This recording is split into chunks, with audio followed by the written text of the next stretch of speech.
ZANU PF's behind-the-scenes moves to have the courts bar exiled Minister Xavier Kasukuwere from contesting the 2023 elections has been laid bare after it emerged.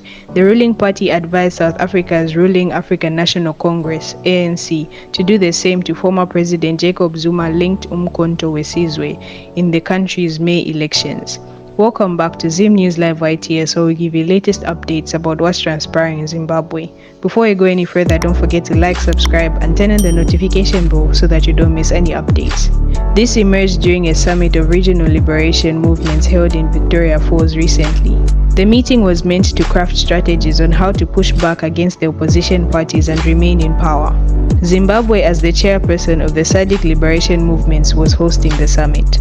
Informed sources said ZANU PF warned the ANC on the sidelines of the summit to employ lawfare on Zuma's Umkhonto weSizwe MK, the same way President Emmerson Mnangagwa did on Kasukuwere. ZANU PF warned the ANC that if it allowed MK to contest, the opposition party would chew into its support base and deny that country's ruling party an outright victory. This is today's news about ZANU PF's secret advice to ANC being exposed. Let us know what you think in the comment section down below, and don't forget to like, subscribe, and turn on the notification bell so that you don't miss any updates.